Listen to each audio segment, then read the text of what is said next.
En la era en que los dioses se disputaban el alma de los hombres, un rey tomó una decisión que cambiaría el rumbo de Escandinavia. Harald Blåtand, el rey que convirtió a los daneses al cristianismo.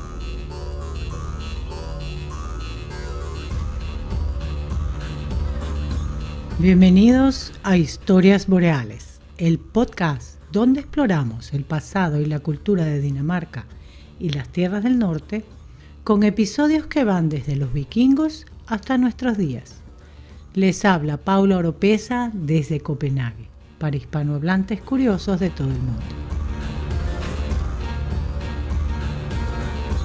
En el episodio anterior conocimos a Gorm y a su esposa Tira, quienes forjaron algo nuevo, una monarquía que no solo se proclamó en canciones, sino que se grabó en la piedra. También exploramos las antiguas creencias nórdicas, su tradición oral, cómo los escandinavos se narraban a sí mismos a través de mitos. Y así, de la memoria en piedra de sus padres, pasamos al hijo que transformó estas tradiciones en poder político y poder religioso. En los próximos episodios buscaremos también responder por qué se talló en piedra que Harald Blåtand consiguió Noruega para los daneses. Para eso visitaremos a la sangrienta familia real de Noruega. Harald Blåtand. Su historia es un puente entre dos mundos, el de los dioses antiguos y el de un nuevo reino cristiano.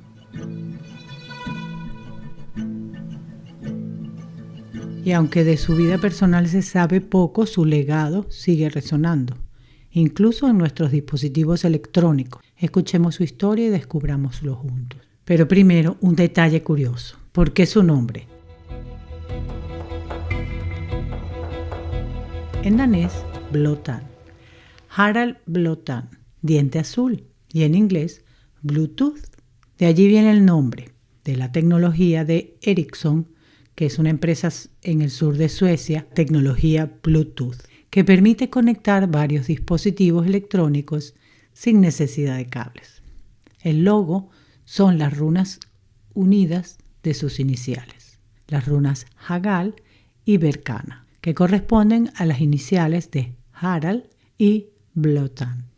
Harald es muy conocido como el rey que unificó las tribus danesas y las convirtió al cristianismo, que incluyó también el sur de Suecia. Su curioso sobrenombre de diente azul, azulado o negro, apareció en una crónica del siglo XII. La explicación más acertada es que Harald debió haber tenido un diente cariado, de un color oscuro, casi negro.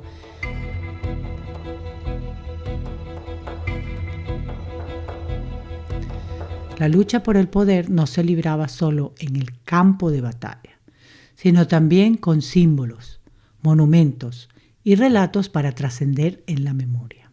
Fue una época de cambios, donde los vikingos empezaron a verse como parte de algo más grande, con un destino compartido, asegurándose un lugar en la historia y en el mundo espiritual.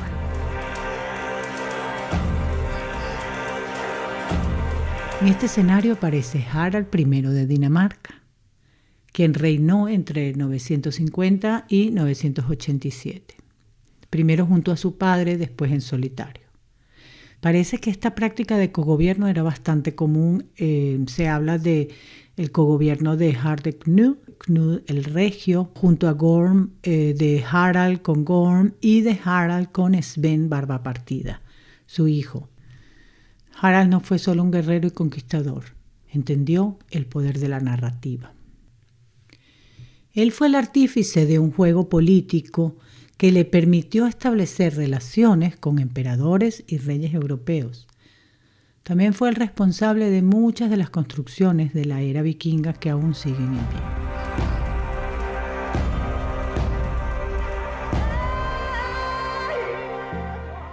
La política internacional del sur de los territorios fue decisiva. Había mucha tensión con el Sacro Imperio Romano Germánico. No es la primera vez que hablamos de esto. Sus emperadores, en este caso ya de la dinastía otoniana, antes eran los carolingios, buscaban cristianizar Dinamarca, incluso por la fuerza si era necesario. A principio de su reinado, Harald se vio envuelto en un juego de poder de alta tensión con Otón el Grande, o Otto el Grande, quien se había convertido en emperador en el 962. Harald tuvo que defender su territorio en la frontera de Danevirke, esa obra de defensa que se había construido, que se había reconstruido y que se seguiría haciendo desde aquel rey legendario Gottfried. Los rebeldes del norte de Alemania intentaron que Harald se aliara con ellos, pero él se negó.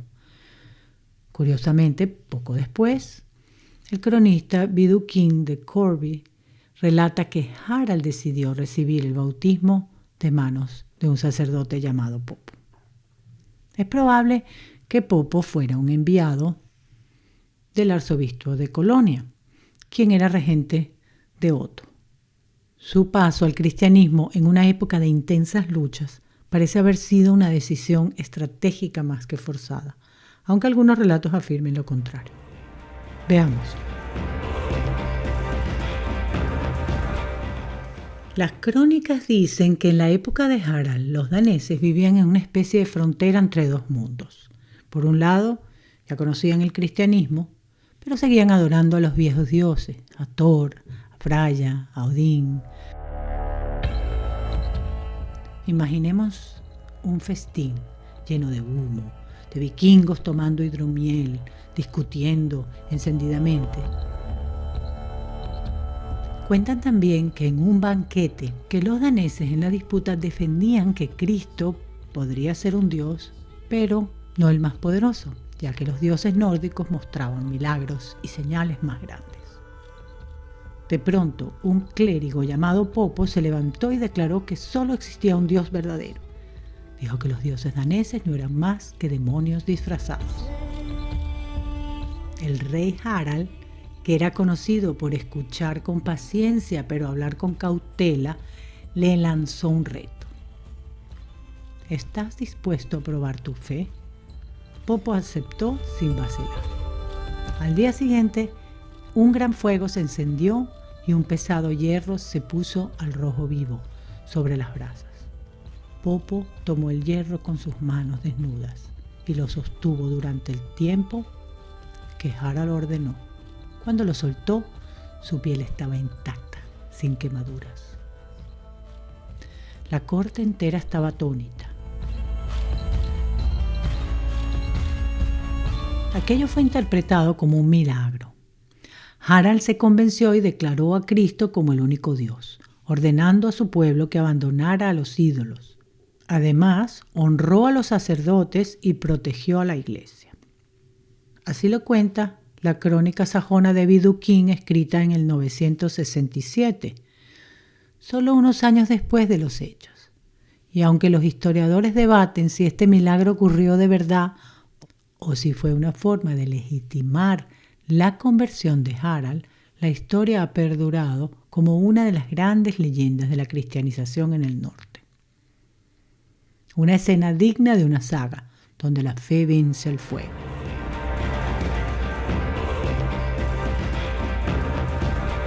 Pero como suele ocurrir con las grandes historias, lo legendario convive con lo estratégico. Un siglo después, otro cronista nos ofrece una versión muy distinta, mucho menos milagrosa y mucho más política. Ese fue Adam de Bremen, que dice que Harald se vio obligado a abrazar el cristianismo después de que Otto el Grande realizara una campaña victoriosa en Dinamarca.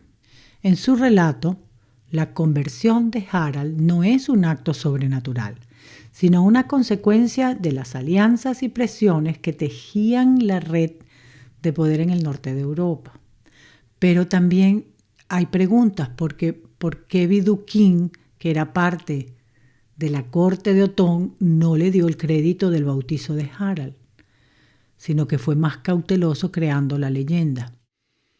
Esto parece que fue porque en la primera mitad de la década de 960, el rey recién coronado emperador estaba bajo una fuerte presión por una rebelión en el norte de Alemania. Por lo tanto, es probable que Harald estratégicamente aprovechara este momento para que su nuevo reino cristiano fuera reconocido en términos favorables.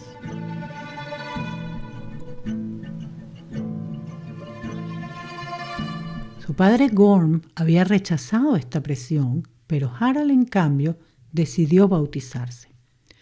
¿Pero qué fue lo que realmente sucedió? Un milagro, una negociación bajo la sombra del imperio. Quizás la respuesta se encuentre en un punto intermedio. La conversión fue una estrategia política con la que complacía al emperador Otto y evitaba una invasión militar.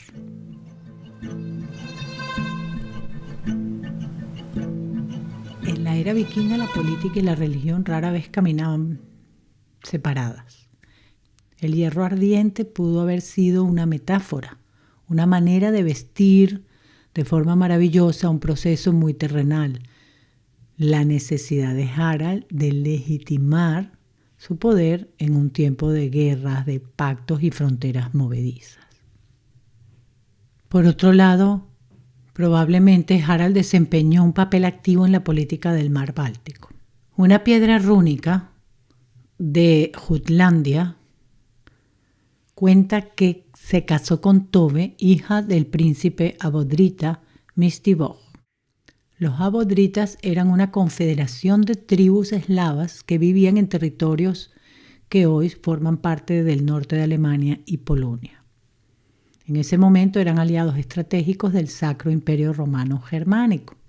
Esta alianza unió a dos reinos muy fuertes, los más fuertes del sur del mar Báltico.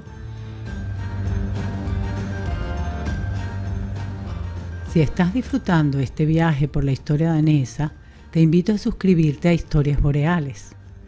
Así no te pierdes ningún episodio y me ayudas a que este proyecto crezca y llegue a más curiosos del sur. Y si te gusta lo que escuchas, compártelo con alguien que también disfrute de la historia contada con calma.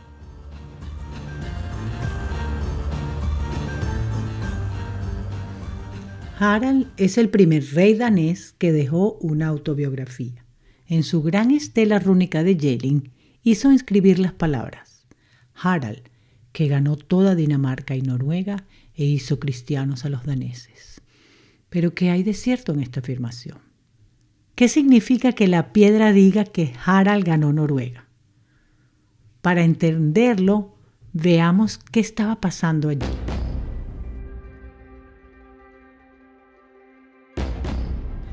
Los daneses ya tenían poder e influencia en el sur de Noruega, además de la región de Escania, que es el sur actual de Suecia. Esto se debía a que estas zonas eran pasos naturales entre el mar Báltico y el mar del Norte. Pero cuando Gorm y Hardeknud consolidaron el reino danés, debido a las guerras internas, a la defensa de su propia frontera del sur, estos daneses descuidaron el área del sur de Noruega y perdieron influencia allí, porque muchas veces no se gobernaba directamente, pero se tenía influencia sobre los nobles o jarls, como hablamos en el episodio anterior. Mientras Dinamarca se fortalecía bajo Gorm y Harald posteriormente, al otro lado del estrecho se estaba gestando una historia paralela, igualmente fascinante. Un joven rey noruego prometía no cortarse el cabello hasta unir todo el país, y cumplió su palabra.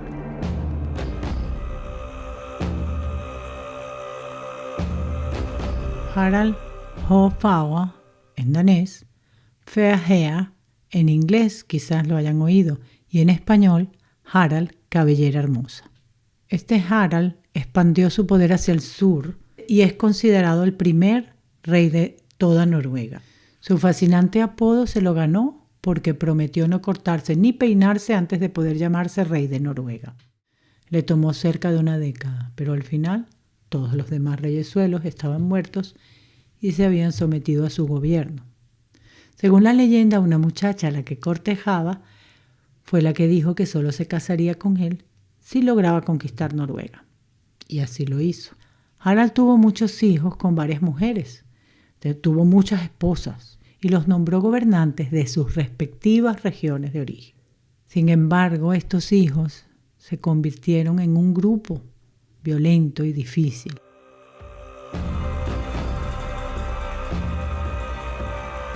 Harald gobernó durante décadas, pero cuando murió a principios del 930, quería que su hijo favorito, Eric, a quien había nombrado ya cogobernante, asumiera el poder. Pero la sucesión no fue tan suave como esperaba. El sucesor de Harald, Cabellera Hermosa, se esperaba que fuera un diplomático, un político astuto, alguien que pudiera mantener la unión. Pero desafortunadamente Eric no era nada de eso. Era un guerrero y al igual que su padre tenía un temperamento furioso y era propenso a los arrebatos violentos. Cuentan las sagas que el favoritismo de su padre por él no fomentó precisamente el amor fraternal entre hermanos. Por si fuera poco, su madre era Ragnhild, una princesa danesa, hija del rey de Jutlandia en ese momento. Era probablemente Horik II, un niño que heredó el trono después de Horik I, aquel rey legendario que vimos en el episodio 5.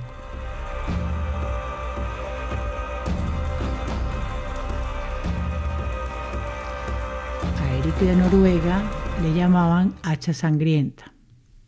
Y fue el único de los hijos de Harald que no fue criado por su madre en la casa de sus padres. Era de Jutlandia y Harald quería que el heredero creciera en Noruega, lejos de la amenaza inminente de una dinastía cada vez más poderosa. Lamentablemente, la madre de Eric, que la llamaban Ragnhild la Todopoderosa o la Rica, murió cuando Eric aún era muy joven. Cabellera Hermosa no era realmente un hombre práctico, un padre práctico, envió a su hijo favorito para que lo criara uno de sus jefes, un jarl llamado Thorir. A los 12 años su padre le regaló 12 barcos para que se fuera de expedición, una década para que se endureciera, para que se preparara para su futuro como rey. Esta campaña lo llevó a saquear costas del mar Báltico, de Francia, de Inglaterra, de Escocia, Irlanda y finalmente hasta el norte, el extremo norte, actualmente Rusia, Värmland. Cuando Eric regresa a los 20 años, viene ya con riqueza, con experiencia.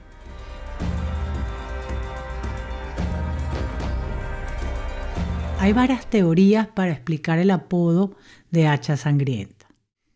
Algunos dicen que se lo ganó por su destreza con el hacha y su entusiasmo al matar gente durante sus incursiones juveniles, pero otros argumentan que manchar tu hacha de sangre, así se decía, era algo común entre vikingos e incluso adolescentes. Así que es más probable que Eric se ganara el apodo por haber matado a varios de sus hermanos.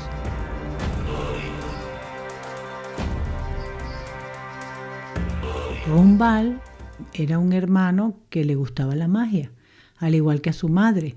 El rey Harald no estaba interesado en esas cosas y ordenó al hijo que se detuviera, que dejara la tontería de la magia. Runval se negó y Harald envió a Eric a lidiar con la situación. Eric eligió quemar vivo a su hermano Runval y a 80 de sus amigos magos. En uno de los salones fue donde quemó al hermano y a los 80 magos. También asesinó a un hermano Bjorn que gobernaba en otra zona. A Harald el Negro también le organizó una emboscada. Estos eventos de violencia, traición, venganza, parece que eran el pan cada día de las cortes de los hijos de Harald.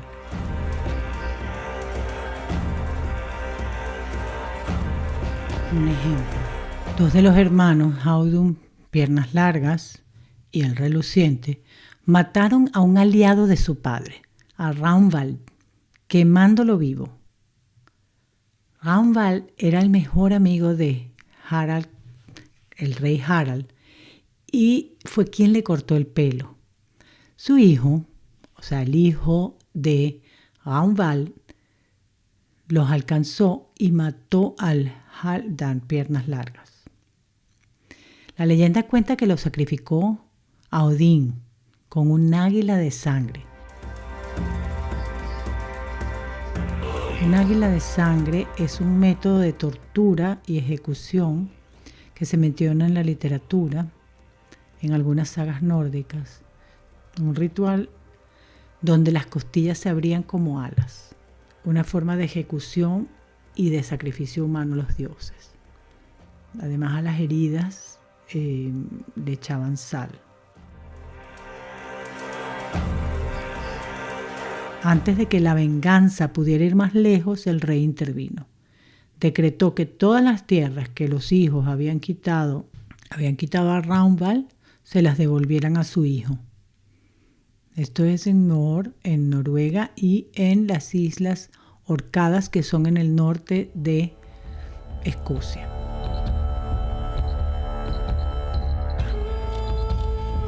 Y entre todas las incursiones e incendios provocados, Eric tuvo tiempo de casarse. Gorm, el rey Gorm, el viejo, lo invitó a un banquete y ahí conoció a su hija Gunhilda, con quien se casó a la noche siguiente. Gunhild y Eric tuvieron varios hijos, no tantos como el rey Harald. Gunhilda era la hermana de Harald Diente Azul.